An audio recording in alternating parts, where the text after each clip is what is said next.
Welcome back to Eduvale 2.0 +2 അക്കൗണ്ടൻസിയിലെ computerised accounting students ഒന്ന് ഓടിച്ച് പഠിക്കാൻ പറ്റാവുന്ന 6 ചാപ്റ്റേഴ്സിൻ്റെ നോട്ടും എക്സ്പ്ലനേഷനും ഇമ്പോർട്ടൻ്റ് ആയിട്ടാണ് വന്നിരിക്കുന്നത്. അപ്പോൾ നമുക്ക് ഡയറക്റ്റ് ആയിട്ട് തന്നെ വീഡിയോയിലേക്ക് കടക്കാം. ഫസ്റ്റ് ചാപ്റ്റർ എന്ന് പറയുന്നത് overview of computerised accounting system. ഇവിടെ നിങ്ങൾ നിർബന്ധമായും ഷുവർ ക്വസ്റ്റ്യൻ എന്ന് വേണമെങ്കിൽ പറയാം. ഷുവർ ക്വസ്റ്റ്യൻ ആയിട്ട് നിങ്ങൾ പഠിക്കേണ്ടത് features of computerised accounting system എന്താണ്, സിമ്പിൾ, ഇൻറ്റിഗ്രേറ്റഡ്, എക്യുറസി ഉണ്ട്, സ്പീഡ് ഉണ്ട്, സ്കാലബിലിറ്റി, റിലയബിലിറ്റി ഉണ്ട്, ഫീച്ചേഴ്സ് കേട്ടോ. ദെൻ കമ്പോണൻസ് പഠിക്കുക, procedure, data, user, hardware, software. Then എന്താണ് ഗ്രൂപ്പിംഗ് ഓഫ് അക്കൗണ്ട്സ്, എന്താണ് it is grouping of ledger accounts on similar nature under appropriate head. അല്ലെ, ഒരേ നേച്ചർ, അത് അസറ്റുകളൊക്കെ ഒരു ഗ്രൂപ്പ്, കറണ്ട് അസറ്റ് ഒരു ഗ്രൂപ്പ്, ഫിക്സ്ഡ് അസറ്റ് ഒരു ഗ്രൂപ്പ്, പർച്ചേസ് റിട്ടേൺസ് ഒക്കെ ഒരു ഗ്രൂപ്പ്, അതേപോലെ സിമിലർ നേച്ചറുള്ള ഒരു ഗ്രൂപ്പ് എന്താണ് ഗ്രൂപ്പിംഗ് ഓഫ് അക്കൗണ്ട്സ് എന്ന് പറയുന്നത്. ദെൻ കോഡിഫിക്കേഷൻ ഓഫ് അക്കൗണ്ട്സ് എന്താണ്, കോഡിഫിക്കേഷൻ വെച്ചാൽ ഓരോ കോഡ് ഭാഷ കൊടുക്കാന്ന് അറിയില്ലേ, അതിനാണ് നമ്മൾ ഓരോ അക്കൗണ്ടിനും ഒരു കോഡ് ഭാഷ കൊടുക്കുക. ഹൈറാർക്കിക്കൽ സ്ട്രക്ചറിലായിരിക്കണം കൊടുക്കേണ്ടത്. അത് മേ ബി ആൽഫബറ്റ് ആയിരിക്കാം, നമ്പേഴ്സ് ആയിരിക്കാം, നമ്മൾ വിചാരിച്ച സാധനത്തിൻ്റെ എന്തെങ്കിലും ഒരു കോഡ്. അതിൻ്റെ ടൈപ്സ് ഓഫ് കോഡ് പഠിക്കണം. സീക്വൻഷ്യൽ കോഡ് ഉണ്ട്, ബ്ലോക്ക് കോഡ്സ് ഉണ്ട്, ന്യൂമോണിക് കോഡ്സ് ഉണ്ട്. അതിൻ്റെ മെറിറ്റ് നമ്മൾ ആദ്യം പറഞ്ഞിരുന്നു, CASൻ്റെ മെറിറ്റ് പഠിക്കണം കമ്പ്യൂട്ടറൈസ്ഡ് അക്കൗണ്ടിങ്ങിൻ്റെ കേട്ടോ. എന്താണ് ടൈംലി ജനറേഷൻ കിട്ടും, ടൈമും മണിയും സേവ് ചെയ്യാൻ പറ്റും, കോൺഫിഡൻഷ്യാലിറ്റി, ട്രാൻസ്പെറൻസി, എക്വറേറ്റ് എല്ലാം ഉണ്ടായിരിക്കും. ഇത്രയും പഠിക്കുക. ഇവിടെ ഈ കോഡുകൾ എന്ന് പറയുന്നത് sequential code, block code, mnemonical code, അതിൻ്റെ ഒക്കെ ഒരു എക്സാമ്പിൾസ് നിങ്ങൾ നോക്കിക്കോ കേട്ടോ. നമുക്ക് ക്വസ്റ്റ്യൻ പേപ്പർ അനലൈസ് ചെയ്യുമ്പോൾ നിങ്ങൾക്ക് കിട്ടും. ദെൻ സെക്കൻഡ് ചാപ്റ്റർ സ്പ്രെഡ്ഷീറ്റ് ആണ്.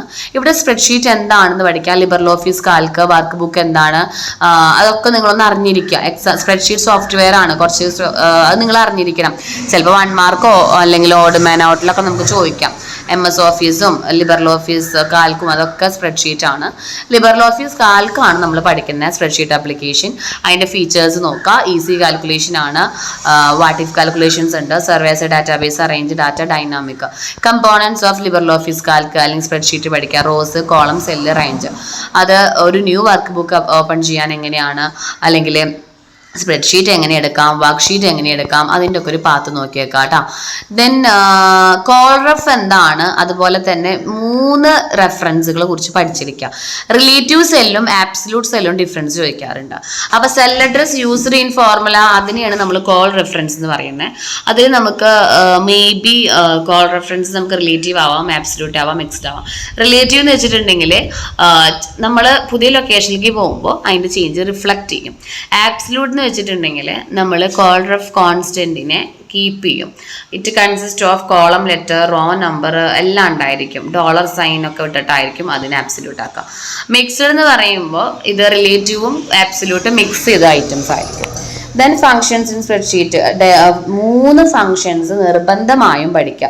3 മാർക്കിൻ്റെ ക്വസ്റ്റ്യൻ നമ്മൾ ഓൾറെഡി മുന്നേ ഒരു വീഡിയോ ചെയ്ത് അതിലുണ്ടായിരുന്നു കമ്പ്യൂട്ടറൈസ്ഡ് അക്കൗണ്ടിങ്ങിൻ്റെ ഇമ്പോർട്ടൻസ്, ഓരോ ചാപ്റ്റർ ബേസ് ഉള്ളത്. അതിൽ ഡേറ്റ് ആൻഡ് ടൈം ഫങ്ഷൻസ് ആണ് ഒരുപാട് ഇമ്പോർട്ടൻ്റ് ഉണ്ടാകുന്നത്.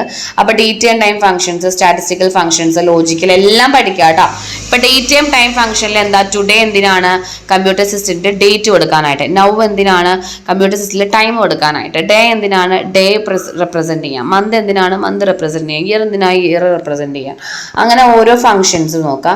സ്റ്റാറ്റിസ്റ്റിക്കൽ ഫംഗ്ഷൻസിലെ കൗണ്ട് നോക്കുക. അതേപോലെ കൗണ്ട് ബ്ലാങ്ക്, കൗണ്ട് ഇഫ് നമുക്ക് സ്റ്റാറ്റിസ്റ്റിക്കലി യൂസ് ചെയ്യുന്നതാണ്. Logical functions if and or 3 ഉള്ളത്. അതിലെന്താണ് ഇഫ് വാല്യൂസ് വെക്കാൻ, ആൻഡ് എന്ന് പറഞ്ഞാൽ ആംബസെന്റ് ഇട്ട് നമ്മൾ കമ്പൈൻ ചെയ്യാനായിട്ട് ട്രൂ ആണോ അതറിയാൻ കണ്ടീഷൻ കൊടുക്കാനൊക്കെയാണ്. ഓർ എന്ന് പറയുന്നത് 2 വാല്യൂസ്, ഇതല്ലെങ്കിൽ അതിനെ നമ്മൾ കമ്പയർ ചെയ്യാനാണ്. മാത്തമാറ്റിക്കൽ ഫംഗ്ഷൻസ് പറയുമ്പോൾ സം ഇഫ് റൗണ്ട്. സം എന്ന് വെച്ചാൽ എന്താ, നമ്പേഴ്സിന്റെ ടോട്ടൽ കിട്ടാനായിട്ട്. സം ഇഫ് എന്ന് പറയുന്നത് എന്തിനായിരിക്കും, എല്ലാ നമ്പേഴ്സും ഒരു റേഞ്ചിൽസ് അത് ക്രിറ്റീരിയ വെച്ചിട്ട് ആഡ് ചെയ്യേണ്ടത്. റൗണ്ട് എന്ന് പറയുന്നത് എന്താണ്, സ്പെസിഫൈഡ് നമ്പർ ഓഫ് ഡിജിറ്റിന്റെ ഫംഗ്ഷനാണ്. ഓക്കെ. ദെൻ ചാപ്റ്റർ 3ലേക്ക് കടക്കാം. അത് സ്പ്രെഡ്ഷീറ്റ് എങ്ങനെയാണ് ബിസിനസ്സിൽ യൂസ് ചെയ്യുക. അതിൽ പേറോൾ ആണ് മെയിനായിട്ട്. എന്താണ് പേറോൾ എന്താ, അക്കൗണ്ടിങ് ഫംഗ്ഷൻ ആണ്. അവിടെ നമ്മൾ ഓരോ വേജസ് ആൾക്കാർക്ക് കൊടുക്കുന്നതൊക്കെയാണ് ഡിസ്ട്രിബ്യൂട്ട് ചെയ്യുന്നത്. അപ്പോൾ കമ്പോണൻസ് ഓഫ് പേറോൾ നമ്മൾ അവിടെ പറഞ്ഞ പോലെ കഴിഞ്ഞ ചാപ്റ്ററിൽ ഫംഗ്ഷൻസ് ഓഫ് സ്പ്രെഡ്ഷീറ്റുകൾ 3 മാർക്കിന് ചോദിച്ചതുപോലെ ഈ ചാപ്റ്ററിൽ 3 മാർക്കിന് ചോദിക്കുക, അല്ലെങ്കിൽ 5 മാർക്കിന് ചോദിക്കുക.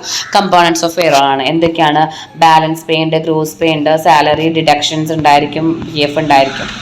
ദെൻ അസറ്റിന്റെ അക്കൗണ്ടിങ്. അസറ്റിൽ നമുക്ക് ഡിപ്രീസിയേഷൻ പ്രൊവൈഡ് ചെയ്യണതിന്റെ സിൻടെക്സ് പഠിക്കാം. SLN മെത്തേഡും DB മെത്തേഡും. SLN എന്ന് പറഞ്ഞാൽ സ്ട്രേറ്റ് ലൈൻ മെത്തേഡ് ആണ്. സ്ട്രേറ്റ് ലൈൻ മെത്തേഡ് എന്ന് വെച്ചാൽ എന്താ? It's also call fixed installment method. അതിന്റെ ലിബറൽ ഓഫീസ് കാലത്തിൽ നമ്മൾ SLN ഫംഗ്ഷൻ യൂസ് ചെയ്യുന്നതിന്റെ സിൻടെക്സ് എന്താ? SLN ബ്രാക്കറ്റിലെ cost comma salvage comma life. Then cost എന്ന് പറയുന്നത് അക്വിസിഷൻ കോസ്റ്റ് ആയിരിക്കും. സാൽവേജ് എന്ന് പറഞ്ഞാൽ നമ്മുടെ സ്ക്രാപ്പ് വാല്യൂ ആയിരിക്കും. ദെൻ മൂന്നാമത്തത് ടോട്ടൽ ലൈഫ് പീരീഡ് ആയിരിക്കും. ദെൻ ഡിമിനിഷിങ് വാല്യൂ മെത്തേഡ് എന്ന് പറയുമ്പോൾ നമ്മൾ ഓരോ ബാലൻസ് മെത്തേഡ് വഴിയാണ് നോക്കുക. അതാണ് DB. അതിൽ സിൻടെക്സ് എന്തായാലും പഠിച്ചിരിക്കുക. അതിൽ ഓരോന്നും എക്സ്പ്ലെയിൻ ചെയ്യാൻ നോക്കുക കേട്ടോ. ദെൻ നെക്സ്റ്റ് ചാപ്റ്റർ ആണ് chapter number 4 graphs and charts. ഇവിടെ നിന്നും നമുക്ക് 3 മാർക്ക് 4 മാർക്ക് 5 മാർക്കിന്റെ ക്വസ്റ്റ്യൻസ് എക്സ്പെക്ട് ചെയ്യാം. നിങ്ങൾക്ക് 20 മാർക്കിൽ ഏതെങ്കിലും ഒരെണ്ണമാണ് 5 മാർക്കിന് ചോദിക്കുള്ളൂ. അപ്പോൾ നമ്മൾ എല്ലാ പാഠത്തിൽ നിന്നും ഒരു 5 മാർക്കും 4 മാർക്കും 3 മാർക്കും പഠിച്ചിരിക്കണം. ഗ്രാഫ് ആൻഡ് ചാർട്ടിലെ ടൈപ്സ് ഓഫ് ഗ്രാഫുകളാണ് ചോദിക്കാറ്. കോളം ചാർട്ട് ഉണ്ട്, ബാർ ചാർട്ട് ഉണ്ട്, പൈ ചാർട്ട് ഉണ്ട്. അതേപോലെ എലമെന്റ്സ് ഓഫ് ചാർട്ട് 3 മാർക്കിന് ചോദിക്കാറുണ്ട്. Chart area, plot area, chart floor, legend, title, data points, data series.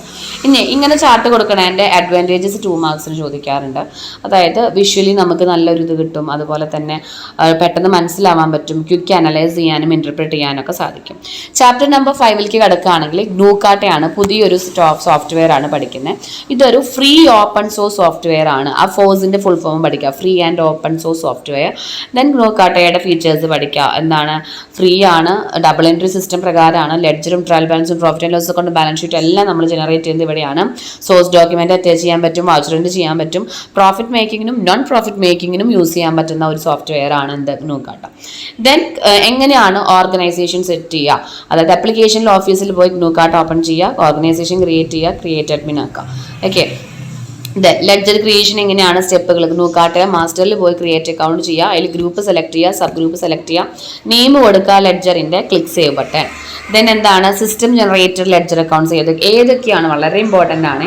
ഏതൊക്കെയാണ് സിസ്റ്റം ജനറേറ്റഡ് ലെഡ്ജർ അക്കൗണ്ട്സ് ചോദിക്കാറുണ്ട്. Closing stock, open stock, stock at the beginning, profit and loss account. System generate എന്ന് വെച്ചാൽ നമ്മൾ already create ചെയ്യേണ്ട ആ ledger accounts already in existing software നമ്മൾ ഗ്നൂക്കാട്ടിൽ തന്നെ ഓൾറെഡി അത് എടുക്കുന്നുണ്ടാവും. Then voucher entry. എങ്ങനെയാണ് നമ്മൾ വൗച്ചേഴ്സ് എൻട്രി ചെയ്യുക? അതിന് വൗച്ചർ എൻട്രി ചെയ്യാനുള്ള സ്റ്റെപ്പ് പഠിക്കുക. ഇതൊക്കെ നിങ്ങൾക്ക് പ്രാക്ടിക്കൽ എക്സാമിന് ഓൾറെഡി കഴിഞ്ഞപ്പോൾ മനസ്സിലായിട്ടുണ്ടാവും. വൗച്ചർ സെലക്ട് ചെയ്യുക, വൗച്ചർ നമ്പർ, ഡേറ്റ് അടിക്കുക, ഡെബിറ്റ് അക്കൗണ്ട്, അതുപോലെ തന്നെ ഡെബിറ്റ് എമൗണ്ടും കൊടുക്കുക, ക്രെഡിറ്റ് അക്കൗണ്ടും ക്രെഡിറ്റ് നമ്പറും കൊടുക്കുക, സേവ് ദ വൗച്ചർ ചെയ്യാം. ദെൻ അടുത്ത 3 മാർക്ക് ഷുവർ ക്വസ്റ്റ്യൻ വളരെ ഇമ്പോർട്ടൻ്റ് ആയി പഠിക്കേണ്ടതാണ്. Types of vouchers, voucher type, അതിൻ്റെ ഫംഗ്ഷൻ. വൗച്ചർ ടൈപ്പ് റിസീപ്റ്റ് ആണെങ്കിൽ ഫോർ റിസീപ്റ്റുകളാണ്, ക്യാഷും ചെക്കും റിസീവ് ചെയ്യേണ്ടിയിരുന്നു, അത് F4 ആണ് അതിൻ്റെ ഫംഗ്ഷൻ. പേയ്മെൻറ്റ് F5 ആണ്, സെയിൽസ് F6 ആണ്, പർച്ചേസ് F7 ആണ്, കോൺട്രാ F8 ആണ്, ജേണൽ F9 ആണ്, സെയിൽസ് റിട്ടേൺ Ctrl+1 ആണ്, purchases return Ctrl+2, credit note Ctrl+3, debit not Ctrl+4. Then അത് വളരെ ഇമ്പോർട്ടൻ്റ് ആണ്, എല്ലാവരും പഠിച്ചിരിക്കാം. ഇത് ഏറ്റവും ഇമ്പോർട്ടൻ്റ് ആണ്, ഇത് നല്ല രീതിയിൽ പഠിച്ചിരിക്കുക. ചാപ്റ്റർ നമ്പർ 6 ലാസ്റ്റ് ചാപ്റ്ററിൽ കിടക്കുമ്പോൾ ഡാറ്റാബേസ് എന്താണ്, DBMSന്റെ ഫുൾ ഫോം പഠിക്കുക, components of DBMS, table queries forms. Then എങ്ങനെയാണ് ടേബിൾ ക്രിയേറ്റ് ചെയ്യുക, അതിൻ്റെ സ്റ്റെപ്പ് പഠിക്കുക. ടേബിളിൽ ക്രിയേറ്റ് ടേബിൾ ഡിസൈൻ നിൽക്കുക, അതിൽ വ്യൂ ചെയ്യുക, പ്രൈമറി കീ സെറ്റ് ചെയ്യുക, സേവ് ചെയ്യുക. ദെൻ ഇതാണ് ഏറ്റവും ഇമ്പോർട്ടൻറ്റ്. ഈ ടേബിൾ നമുക്ക് സ്റ്റുഡൻറ്റ് ടേബിൾ ആയിട്ടും ചോദിക്കാറുണ്ട് കേട്ടോ. സോ ഇത് പഠിച്ചു കഴിഞ്ഞാൽ നിങ്ങൾക്ക് എങ്ങനെയും നല്ല മാർക്ക് സ്കോർ ചെയ്യാനായിട്ട് സാധിക്കും. മിസ്സ് പറഞ്ഞ ഓരോ പാർട്ടിൽ നിന്നും 3 മാർക്കിനും 5 മാർക്കിനും പറഞ്ഞത് നല്ല പോലെ പഠിക്കാനായിട്ട് ശ്രദ്ധിക്കാം. ഓക്കെ ഡിയർ സ്റ്റുഡൻറ്റ്, PDF വേണ്ടവർ മിസ്സിൻ്റെ നമ്പറിലേക്ക് ഒന്ന് മെസ്സേജ് അയച്ചാൽ PDF ഇട്ടാൽ കേട്ടോ. Okay dear student, thank you so much. നിങ്ങൾക്ക് വീഡിയോ ഹെൽപ്ഫുൾ ആയെങ്കിൽ ഷെയർ ചെയ്യാനും ഫ്രണ്ട്സിനൊക്കെ ഒന്ന് അയച്ചു കൊടുക്കാനും മറക്കരുത്. Okay, thank you.